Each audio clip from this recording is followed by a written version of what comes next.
si nosotros no ganamos con la coalición, pues habrá que hacer un proceso de control político, incluso de oposición seria, razonable, reflexiva. Humberto de la Calle en entrevista con Criterio. Habla sobre la crisis que vive en la coalición Centro Esperanza, el futuro del proceso de paz, el ocaso del Partido Liberal y por qué está listo para repartir rejos si llega al Congreso de la República. Diario Criterio. La verdad importa. Doctor de la Calle, bienvenido a Diario Criterio.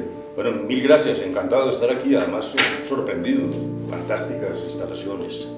Gracias, no puedo empezar esta entrevista sin hacerle una primera pregunta que todo el mundo se está haciendo. ¿Hay peligro de división del centro, de la alianza en la que ustedes están? Pues ahí hay que hacer mucha pedagogía, me parece, incluso frente a nuestros seguidores, porque la coalición es un grupo de 6 partidos o fuerzas políticas. Eso es inédito en Colombia, que se basa en un núcleo compartido. Trabajamos varios meses en un esquema de plataforma ideológica, unos principios éticos, una proclama, llamémoslo así, y ahí estamos todos de acuerdo. Pero siempre ha sido evidente y claro que puede haber discrepancias, como de hecho las hay. Lo que queremos transmitir a Colombia en este momento de ferocidad es que somos capaces de tramitar nuestras diferencias. Bueno, ese es el punto de partida. Lo que pasa es que eso es tan inédito que a veces sorprende. Por ejemplo, nuestros propios seguidores en un debate como el último que generó tanta turbulencia, pues estaban ahí, digamos, los otros, Petro, etc. Entonces, cuando surge esta controversia interna, algunos, repito, no están suficientemente entrenados para entender que eso no es fuego amigo, sino, dijéramos, una libertad. Esa situación subsiste, estamos en un proceso en este momento que hablamos de discusión interna alrededor del tema de las adhesiones. Hemos progresado, estamos trabajando en, dijéramos, una idea de establecer parámetros de qué tipo de adhesiones son aceptables. Yo creo que esto se supera, pero tampoco vengo aquí a fingir, hay dificultades. Yo confío en que, repito, las superemos, pero de alguna manera esto es normal y estaba previsto. Tal vez la forma como apareció fue un tanto brusca y sorpresiva, ¿no? Pero son reconciliables, digamos, esas diferencias, pues las más visibles son entre Ingrid Betancourt y Alejandro Gaviria. Y algunos dicen, especulan que el motivo está en que precisamente la aparición de Ingrid Betancourt como candidata precandidata no estaba dentro de los planes ni dentro de la información que tenían algunos de los actores del movimiento, del partido. Yo diría lo siguiente, primero yo creo que son superables. Voy a irme un poco atrás. Cuando ingresó Alejandro Gaviria a la coalición, es decir, antes de que apareciera Ingrid, hubo una discusión bastante semejante, porque ¿dónde es que está el meollo de la cuestión? ¿Cuál es la discusión? Algunos piensan que el cambio tiene que ser mucho más drástico, sin partidos, haciendo una organización política totalmente nueva, que no tenga, dijéramos, ramificaciones que recojan parte de la política tradicional. Robledo, por decir algo. Pero Robledo se opuso a que Gaviria estuviera en la alianza y después se acordaron. Exacto, por eso lo que quiero señalar es que como ya pasamos por ahí, yo creo que esto es superable, es para darle respuesta a eso. Allí superamos ese escollo, porque Alejandro Gaviria lo que sostiene es: yo estoy con el cambio, estoy con la lucha contra el clientelismo, comparto las ideas básicas de lo que estamos haciendo aquí en términos de libertades, inclusión, pluralismo, pero él piensa que esto debe hacerse de una manera probablemente más evolutiva, sin desdeñar totalmente lo que se ha construido, obviamente sin caer en la complicidad con agentes políticos que son francamente delincuenciales, pero teniendo puentes en un proceso más bien de sumar. Esos son los matices que ahora se repiten. Yo confío en que logremos superar eso como ya lo hicimos en el pasado. Bueno, doctor Humberto, usted hace 4 años se lanzó a la presidencia y en esta ocasión lo hace como cabeza de lista al Senado. ¿Por qué no tomó la decisión de volverlo a intentar a la presidencia? ¿Y no considera que este cambio de aspiración, pues por niveles a lo que uno va a aspirar, es un retroceso en la carrera política de una persona? Sí, me parece que es una buena reflexión y que hay que hacerla, dijéramos. Intenté la presidencia en el 2018 con una derrota monumental. Siempre digo que yo tengo el campeonato de las derrotas en los 200 años de vida republicana, o sea, y estoy curado de espanto. Bueno, no tengo ni quejas, eso transcurrió. En la segunda hipótesis, hace casi 2 años que empezamos a trabajar en la coalición, yo realmente nunca lancé una candidatura, porque lo que empecé fue a valorar, digamos, hay otras personas. Yo también comprendo que es una cosa paradójica. Yo tengo unos altísimos niveles de aceptación en términos de imagen favorable, muchas veces algo de primero, pero al mismo tiempo hay un núcleo muy negativo que me cobra, dijéramos, el proceso de paz. Entonces, esa reflexión me llevó a pensar que probablemente este no era el momento. Nunca pasó por mi mente lo del Senado, esto aparece después, la coalición me invita a esto, también tuve dudas por eso, porque realmente en mi hoja de vida, de ruta, no estaba la idea del Senado, pero la reflexión fue la siguiente: aquí no va a bastar tener presidente, porque si uno no es capaz de articular la presidencia con una bancada fuerte, organizada, sin mermelada, que yo creo que es posible, pues ese proyecto va a quedar en ciernes, va a quedar en complicaciones. Pero también al revés, si nosotros no ganamos con la coalición, pues habrá que hacer un proceso de control político, incluso de oposición seria, razonable, reflexiva. Y también hay un papel, y en mi caso, pues yo soy una persona, es tan difícil hablar en primera persona del singular, pero me toca. No le tengo miedo a las dificultades, he pasado cuando la constituyente, entonces dijeron que el país se iba a disolver. Después el proceso de paz, ya sabemos qué ha pasado. Luego ahora hay un desafío y yo sí creo que puedo aportar esa experiencia y capacidad de tratar de articular cosas, siempre con una línea, que prevalezca el Estado de Derecho genuino sin caer en el populismo y el caudillismo, y eso es lo que yo creo que debe hacerse desde el Congreso, y ante esa invitación pues terminé, mejor dicho, a esto hay que meter el hombro, para decirlo más bien en lenguaje popular. Pero, doctor, pero, o sea, ya que hablamos, aunque usted diga que es una derrota monumental la que tuvo, lo cierto es que pues, usted tuvo 400.000 votos, y pues 400.000 votos en el Senado pesan mucho, y pues ante la ausencia de Mocus, que fue uno de los electores más importantes del Partido Verde, y que fue la base que es una de las bases de la coalición, pues usted se convertiría como en esa esperanza de alcanzar un buen número de curules. Usted sí ha pensado en eso, que usted puede volverse como en el senador más votado, dejando pues ya que no está ni Mocus ni Uribe. Pues lo he pensado, y claro que esa es la pretensión que uno tiene. Dijéramos, cuando mencioné lo de la derrota del 2018 no era para trasladar eso ahora, porque usted tiene razón. Dijéramos, una campaña de Senado tiene otras características, y yo confío en que lleguemos, por eso lo dije, con una suficiente autoridad para articular una bancada seria que esté ligada por proyectos y posiciones políticas con el Ejecutivo, y no a base de favores y mermeladas. Ahora, depende de los ciudadanos. Yo estoy aquí a la disposición de ellos, pero claro, como siempre en esto, pues uno siempre está sujeto. Yo creo que nos va a ir bien, o sea, cero pesimismo, yo estoy sintiendo apoyo, sin maquinaria, porque esto sí es realmente una cosa dirigida a la opinión. Pero bueno, estoy en manos de los electores. A ver si me acompañan en esto, ¿no? En las cuentas de ustedes, ¿cuántos votos creen que puedan materializar en este proyecto? No, uy, esa sí es difícil. Es que no me atrevo a hacer cuentas, y tampoco he sido bueno para eso, ¿no? No, yo veo que hay una cosa vigorosa, y creo que esa lista tiene una característica, además de todo, y de lo que he dicho en términos personales, dijéramos, es muy multifacética. Claro, hay diferentes vertientes, como lo he dicho, es un ejercicio muy complicado. Hacer esa lista, pues es decir, uno poner a jugar en la misma cancha 6 partidos no es fácil. Pero así como es multifacética, a mí me parece que es una muestra de Colombia. Es como esos geólogos que sacan un pedazo de tierra para ver cómo está compuesta la naturaleza. Es lo que es esa lista. A mí me sorprendió cuando la lanzamos un elemento común, que fue la alegría. Era una cosa vibrante. Claro, yo sé que hay otras más rectilíneas, aquí hay más diversidad, pero también me parece que esa es su fortaleza, y yo creo que va a haber un buen resultado electoral. Una pregunta doble que me parece interesante y oportuna. Usted dijo el fin de semana que de pronto, si seguía esto, usted se podía retirar. ¿Esa opción existe? No, esa opción no existe. Yo lo que dijo fue lo siguiente, y no era una cosa personal, de un tipo que se puso bravo, bueno, no. Es que esto tiene sentido, como lo acabo de decir, en la medida en que haya una cosa colectiva. creo que ni a mí me interesa ser un llanero solitario en el Senado, ni a Colombia le importa eso. Que este ciudadano que está aquí ante ustedes, sea senador o no, pues eso tiene cierta importancia, pero me parece relativamente secundario.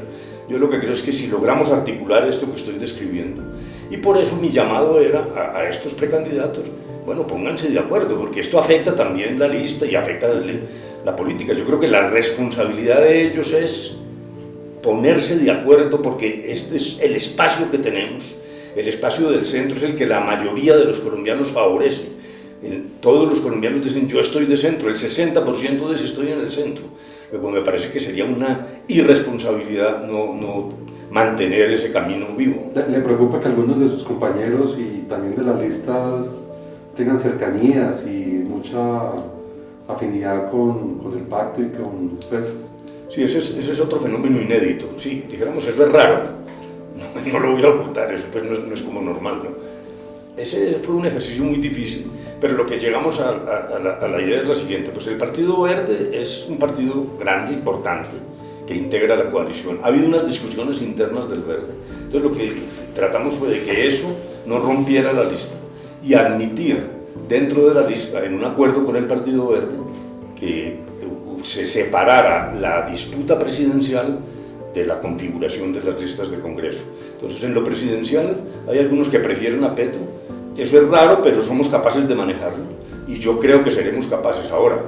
Mi predicción es que el Verde, el 20 de julio, va a tener que hacer nuevamente una discusión interna sobre el camino que seguirá. Pero en este momento tenemos una coexistencia pacífica y en medio de libertad y comprensión de quienes prefieren al señor Petro. Está bien. Y pues en eso uno lo escucha hablar y uno ve que usted está como tomando la vocería ya de la coalición. Mi pregunta es, ¿será que su experiencia y pues como el prestigio que tiene usted entre sectores progresistas y liberales del país y pues también como lo que hablábamos de la esperanza de que usted pueda ser uno de los mayores de los candidatos a los que los voten, no lo están convirtiendo usted en un líder natural de esa coalición en donde usted puede empezar a llamar por decirlo así, entre comillas, al orden, pues precisamente para que no haya esa desagregación? Pero lo primero es que yo realmente lo que quiero es que el líder de esta coalición sea el que gane la consulta presidencial el 13 de marzo. Y el compromiso es apoyar a quien gane, cualquiera de ellos. Yo ahí no tengo ninguna predilección.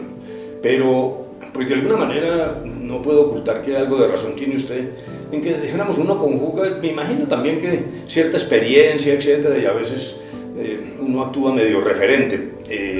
Ya elegido, si lo somos, que yo creo que lo seremos, pues me parece que sí hay un papel que jugar, y usted lo ha definido muy bien, es el papel en el sentido de mantener y orientar un país en lo que sería la filosofía liberal, no liberal pues de partido, sino la democracia genuina, el respeto a los demás. Yo veo fenómenos de autoritarismo muy graves. Yo creo que este gobierno se ha ido inclinando, y el centro democrático, a soluciones autoritarias. Lo vemos, por ejemplo, la respuesta tan precaria en materia de seguridad, ¿no? Cárcel, cárcel, cárcel, bala, glifosato, plomo. Eso me parece que tenemos que rescatar eso y rescatar el respeto a las libertades. Por ejemplo, en materia de aborto, yo creo que las mujeres tienen derecho a que el Código Penal no se meta con su cuerpo. En materia de parejas del mismo sexo, ¿a quién ofende eso? ¿Por qué tanta resistencia? A mí qué me importa si dos personas se aman al lado de mi habitación y de mi puerta.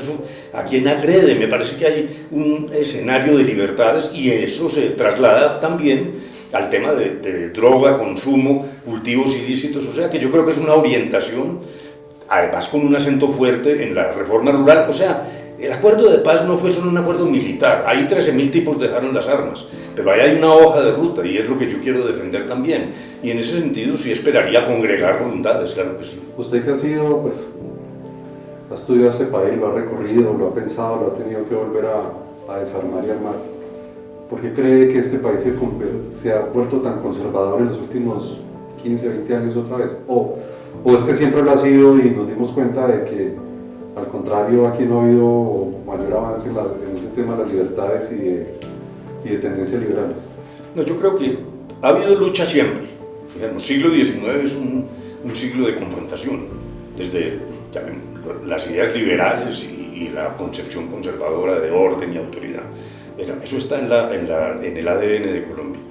Pero sí creo que nos hemos conservatizado y me parece, y le voy a decir una irreverencia, por fortuna se las dije en la cara, yo creo que la guerrilla y las FARC en particular tienen la responsabilidad de que nos convirtieron en un país temeroso de lo alternativo.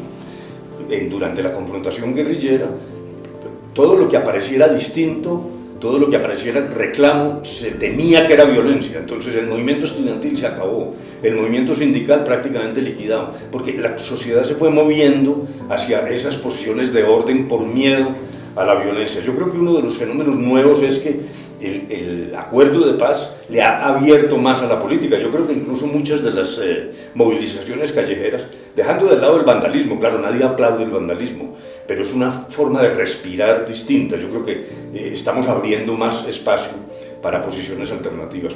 ¿Y por qué se fue moviendo esto? Por el horror de la guerra y la degradación. Los años 90 terminan grupos guerrilleros, grupos paramilitares, todos acudiendo al narcotráfico, y me parece que eso llenó de terror a la gente y de repudio incluso a las propias FARC. Ellos allá en La Habana decían que eran la verdadera representación del pueblo, ¿no? Es evidente que lo que hay es un rechazo, y el resultado es que este país, en el concierto latinoamericano, dijéramos, es el que se mantiene ahí amurallado con mucho temor de las ideas distintas. Una vez usted empiece en el Congreso, ¿qué proyectos, qué van a hacer usted como líder de la bancada o de este grupo para destrabar el proceso de paz? ¿Tiene pensado proyectos de ley, hacer debates de control? ¿Qué han pensado frente a ese tema?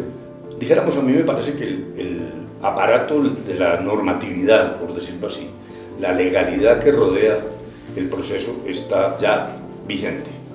Yo, en principio, no veo necesidad de entrar a hacer modificaciones legislativas o constitucionales. Yo creo que el papel que tenemos que hacer es, primero, de control político, es reclamar al gobierno para que cumpla. Dijéramos, no hay necesidad de echar una norma nueva, es cumpla lo que hay. Pero sobre todo, es una tercera función de un congresista, que es la voz, la representación, que es la voz, sobre todo en los territorios martirizados, donde además de ausencia tradicional del Estado, se retiran las FARC y el Estado no aparece, y ahora estamos viendo territorios de nadie. Lo que está pasando en Arauca o en el Catatumbo es realmente muy serio, y me parece que aquí en la vida urbana a veces no nos damos cuenta de esto. O sea que lo que hay que hacer es apretar la clavija y estar insistiendo. El jefe de una bancada en el Parlamento inglés se llama el látigo.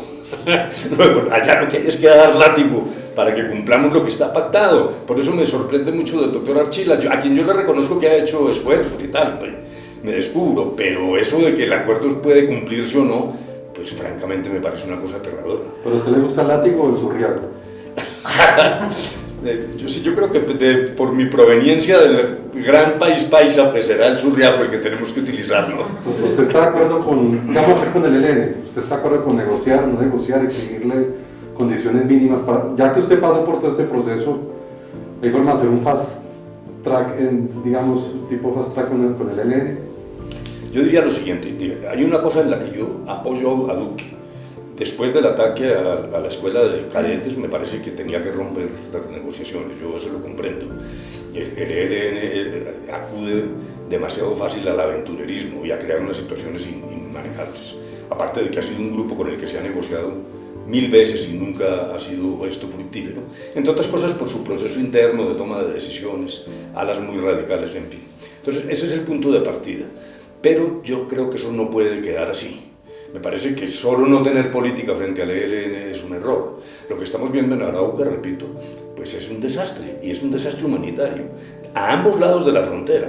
El otro error de Duque fue ponerse la camiseta de campeón de la lucha contra Maduro en primera línea, como en una especie de liderazgo continental. Claro que Maduro es un dictador, y claro que no le conviene a Colombia que Maduro esté allá, pero lo que nosotros nunca debimos hacer es el presidente diciendo le quedan pocas horas a Maduro, que eso fue pues una metida de pata. Lo que Colombia tiene que hacer es ir con la comunidad internacional, reclamando su seguridad, sus derechos, pero sacar el liderazgo con una frontera de 2.600 kilómetros poros es un error. Y entonces, ¿qué es lo que pasa ahora? Las poblaciones en Arauca de ambos lados de la frontera están a la buena de Dios. No hay relaciones ni siquiera consulares. Yo propongo por lo menos canales humanitarios. Entre otras cosas, hay una práctica diplomática que es confiarle a un tercer país algún tipo de relacionamiento, por ejemplo Noruega. Pero parto entonces de la base, repito, de que había necesidad de responder al ELN. En segundo lugar, estoy de acuerdo con Duque en exigir por lo menos la condición de la liberación de secuestrados. Pero a veces el lenguaje oficial es un poco confuso, porque de pronto dicen, no, que cese toda la hostilidad. Eso claro que es deseable, hombre, eso es como el amor a la madre. ¿Quién va a negar eso? Pero eso no es realista. Yo considero que con el ELN sí se debiera abrir por lo menos un canal humanitario, preparando el país para conversaciones que seguramente serán con el próximo gobierno, y tratar de hacer un esfuerzo para integrar una solución política. El gobierno anterior dejó una agenda amplia, abierta, con una metodología de amplia participación de las comunidades. Eso es difícil de manejar, allí se exige mucha pericia, pero esto no tiene sentido, entre otras cosas por lo siguiente. El Centro Democrático, de manera mentirosa, dijo, las FARC estaban acabadas y ustedes se fueron a La Habana y le dieron oxígeno. Eso no es cierto. Comparemos con el ELN, con un número infinitamente menor de militantes, ahí está y ahí seguirá mientras no busquemos una solución. Eso no le conviene a Colombia, luego yo sí creo que hay que dar un paso en esa dirección. Doctor, usted que tiene experiencia en todo este tema de negociar, ¿usted cómo entiende ese tema, la paz total y hacer una paz total en 100 días, que plantean por ahí algunos de sus contendores? No, pues me parece que es un chiste, eso es imposible. Porque es que eso es no conocer la complejidad. Mire, nosotros nos sentamos en La Habana, después de una fase secreta y con una agenda por primera vez precisa de 6 puntos. No los experimentos anteriores, que era lo divino y lo humano, vamos a rehacer el país. Eso no funciona en una mesa con una guerrilla. Lo que logró el gobierno anterior, y es muy meritorio, y Sergio Jaramillo estuvo como jefe de esa delegación, fue decirle a las FARC, vamos a hablar, pero vamos a hablar de esto. Claro, ahí quedan, por ejemplo, los temas de sistema financiero no estuvieron incluidos en la agenda, porque la idea era qué es funcional para poner fin al conflicto. La paz es un proceso posterior de toda la sociedad. Aquí vamos a poner el fin al conflicto. Eso nos llevó años. Los primeros meses nosotros habitábamos en 2 mundos. Yo digo que nosotros estábamos en la Tierra y las FARC en Marte. Ellos dirán que es al revés, Marte es el dios de la guerra, dirán que éramos nosotros los que estábamos en Marte. Pero ¿qué es lo que quiero decir? Eran 2 visiones, ahora, visiones con una lógica interna. Muchos amigos me decían, no, pues mamey para usted negociar con esos tipos que son ahí unos campesinos ignorantes, eso no es así. La FARC tenía una visión que era coherente dentro de sí, totalmente contraria y distinta a lo que nosotros pensábamos. No valido esa visión.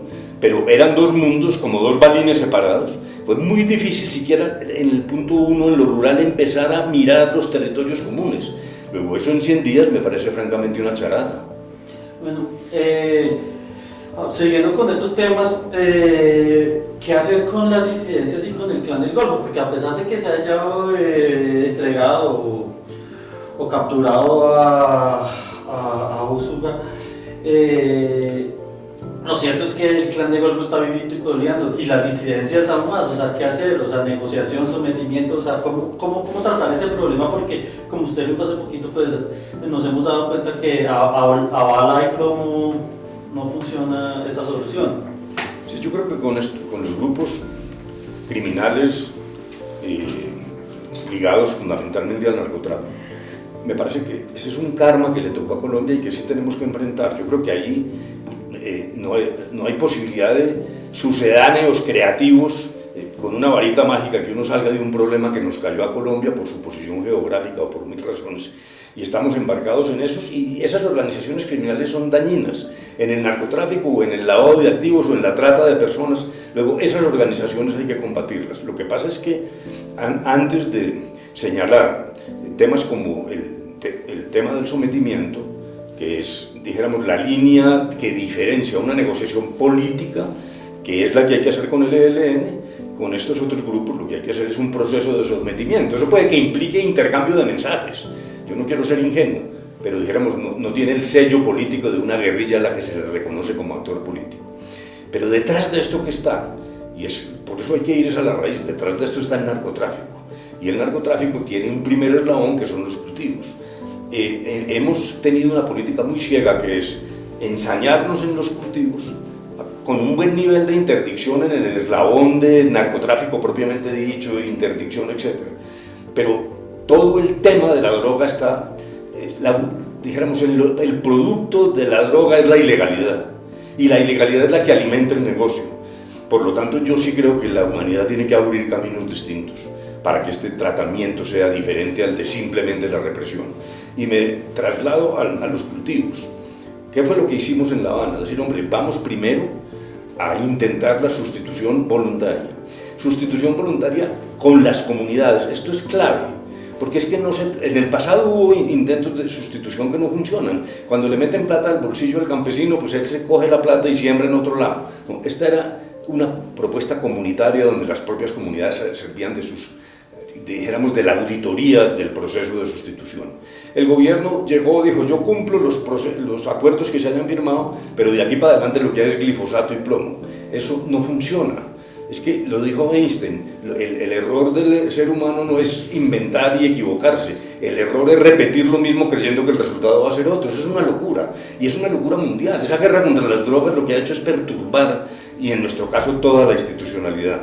Entonces, para que quedemos claros, narcotráfico hay que enfrentarlo, eso ya no hay remedio, pero la visión tiene que ser arrancando desde el cultivo y del consumo, como tema de salud pública, una visión completamente distinta. Pero doctor, ahí sí, no sé, no es un poco ingenuo, pero sí, pensando en muchos estudios que hay, pensar que atacar o acabar con el narcotráfico es el inicio de como es la forma como combatir a estas bandas. Y se lo pregunto porque muchos estudios se han dado cuenta que, que es más, estas bandas criminales piensan como verdaderas empresas capitalistas en las que tienen tanto negocios ilegales como legales. Entonces, si la coca está mal, saltan a la minería ilegal, pero también tienen negocios legales de venta de ganado, ilegalmente, por ejemplo, de copta recursos de las gobernaciones, de dineros públicos.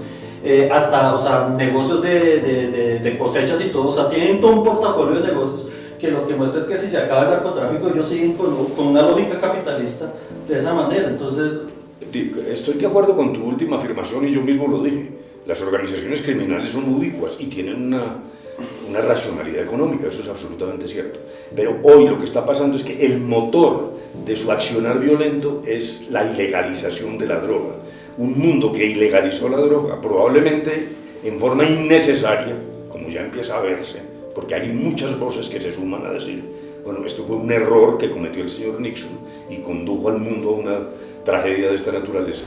Pero lo que fomenta, lo que sirve de acicate para esas organizaciones es el hecho de que se trata de un producto ilegal. Ese es el que mantiene ese plus de utilidades y genera ese enjambre de actividades que tú describes. Eso es verdad, pero nosotros tenemos que desinflar eso. ¿Cómo? Cambiando el paradigma de la condena de la droga y atacando para desvertebrar esas organizaciones. Si es posible lo que tú dices.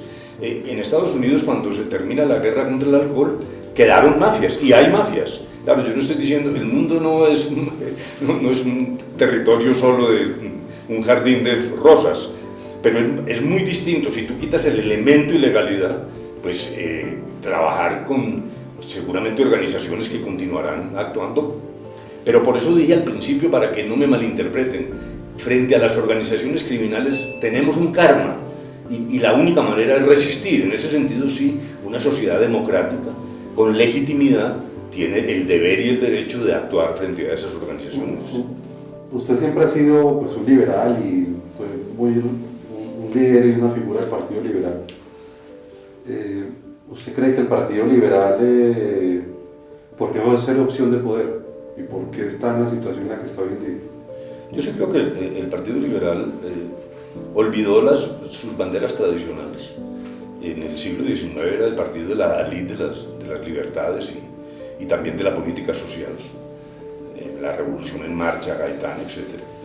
Y terminó dedicado a hacer empresas, baronías electorales locales, donde reposa la verdadera autoridad. La verdad es que la conducción del partido está regida más por los varones electorales que por las estructuras institucionales. Y esas baronías lo que quieren es tener votos, no importa para qué. También yo reconozco que en medio de esta situación el Partido Liberal fue firme en la defensa del proceso de paz, y ahí tenemos un nexo. Pero en otras cosas no. La concepción, dijéramos, del ejercicio político del Partido Liberal deja mucho que desear en términos, repito, de la manera como se ha trasladado la autoridad del partido a baronías locales que no tienen una visión progresista, sino simplemente cuidando un rebaño de votos, ¿no? ¿Cuál es su opinión de César Gaviria como director del partido? ¿Ya debería hacerse de un lado? La pregunta era obvia. Yo conocí a César Gaviria como un portentoso estadista en el año 91 y quiero ratificar eso y reafirmarlo.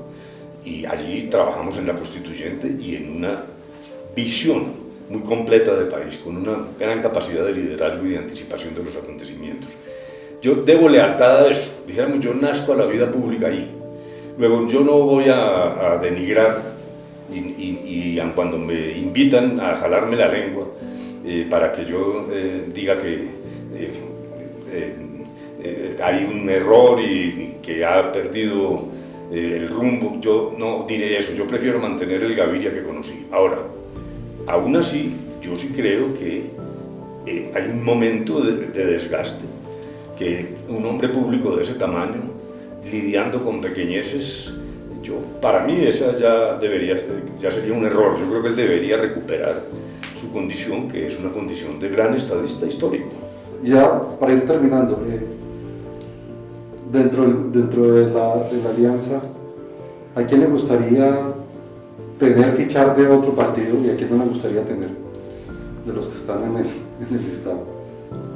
Fichar para nosotros. Sí.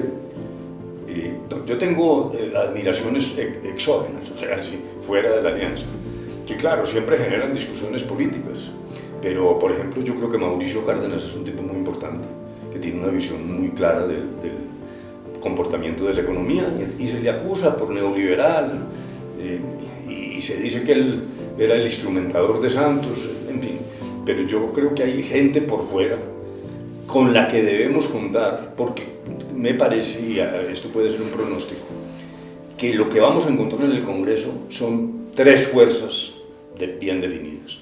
Dijéramos, la izquierda, desde el Petro hasta las expresiones incluso más radicales, en el centro nosotros y unas fuerzas derivadas del Centro Democrático, del Partido Conservador, etc. Y nadie va a tener el predominio. Luego hay que tener la mente adaptada para ir buscando acuerdos en lo que sea acordable y diferencias en aquello que sea cuestión de principios. Por ejemplo, mezclar la religión y el Estado, yo no le jalo a eso. Continuar con la política de las prohibiciones que dije ahora, que afectan las libertades individuales, pues no le jalo a eso, pero sí creo que hay escenarios donde vamos a tener que estar obligados a encontrar acuerdos. Entonces ese sería un escenario en el que yo creo que hay que obrar punto por punto y caso por caso. No me parece que haya lugar a una cosa tajante y definitiva. En ese sentido, doctor, ¿usted qué opina del fenómeno Rodolfo Hernández? Pues hombre, uno siempre está sorprendido, ¿no? Yo no he podido entender bien ese auge. Algunos dicen que es tema de redes sociales. Dijéramos, él recoge un elemento de indignación que es nacional. Ese elemento hay que reconocer, que está en la campaña de Rodolfo Hernández, en la campaña de Petro, y ahí se concentra más, porque hay exceso de fatiga de la gente, y en algunos casos no fatiga sino indignación. Pero dijéramos, los métodos son muy duros, eso pues de pegarle a un concejal y tal. Habrá que ver, para mí es un experimento desde las ciencias sociales bastante interesante, pero está subiendo y es un elemento que ha irrumpido y que toda la dirigencia colombiana tiene que evaluar, a ver qué es lo que hay allí, porque lo que sí es cierto es que muestra un deseo de colombianos de no solo romper, sino romper duro. Es exactamente lo que nosotros no quisiéramos. Cuando decimos que queremos combatir esa personalización de la política, nosotros creemos en un gobierno colectivo, reflexivo, lo que ha sido la civilización occidental en estos 3 siglos. Cuando dicen que el centro es tibio, no es tibieza, es que allí es donde confluye lo que ha significado progreso para la humanidad, que es el genuino Estado de Derecho, con respeto a las libertades, que se basa en la libertad económica, la libre competencia y en la tolerancia y la inclusión. Luego, yo consideraría que de todos modos nuestro camino es mucho mejor. ¿Cuál es el papel que va a tener el expresidente Santos en la coalición? ¿O usted qué aspira o qué papel quisiera que tuviera? No, yo creo que él es un premio Nobel, está y debe estar por fuera de la política, y con la coalición no hay ninguna relación. Finalmente, ¿por qué los colombianos deberían de votar por usted y marcar el tarjetón por usted y por la alianza? Pues yo creo lo siguiente, ya, para reafirmar, yo creo que sí puedo jugar como una especie de guardián, un muro de contención, estar alerta. Tengo experiencia en esto, también soy capaz de conciliar y de buscar acuerdos y encuentros, que yo creo que Colombia los va a necesitar. Me parece que aquí hay que enfriar la política, ponerle más razón y menos emoción y menos furia. Y alrededor de eso, pues vamos a tener iniciativas concretas en términos de seguridad, medio ambiente. Yo estoy muy metido en el tema de medio ambiente. Me sigue pareciendo que el tema de la igualdad de género quedó estancado por culpa del Centro Democrático. Cuando propusimos el enfoque de género para el Acuerdo de La Habana, estos señores inventaron la teoría de que estábamos destruyendo la familia, y eso ha frenado ese proceso de igualdad, y yo quiero que eso haya que revitalizarlo. Pero más allá del núcleo de iniciativas, que son las que corresponden a un congresista, porque claro, también no nos podemos meter mentiras, el gran líder será el presidente, cualquiera que él sea. Pero lo que yo creo que en mi caso puedo es mostrar hoja de vida, experiencia. Algunos dicen que estoy viejo, no, pero es que yo me siento muy vigoroso, pero bueno, el tema no es la vejez, yo tengo el cerebro mucho más vivo y más juvenil que muchos de mis detractores, pero es sobre la base de un proceso de responsabilidad, de guardián, de cuidado. Eso es lo que yo creo que puedo ofrecer. Una última pregunta. ¿Tú has escrito últimamente varios libros? ¿Va a dejar la escritura de libros por la política o va a lanzar alguno nuevo? ¿O va a dejar por un lado en stand-by su vena de escritor? No, yo sigo en la tarea. Estoy en este momento trabajando también en una nueva publicación, un poco suspendida pues por las urgencias de la campaña, pero yo seguiré en esto. Esa nueva publicación, yo tengo dos ideas, una de programas, tesis, examen sociológico y de ciencia política, pero otra de literatura. Yo tengo ganas de ensayar eso. Claro que yo sé que eso es difícil, porque decir, un libro de literatura de un congresista, ¿cómo será de ladrillo? Puede ser, vamos a ver. Sí, vamos a ver, pero no, yo sigo en la tarea. Sí, correcto. Bueno, doctor, muchas gracias por esta aceptación y visitarnos en Criterio. Les agradezco muchísimo. Y aquí cualquier cosa. Muy buena suerte. Gracias. Gracias.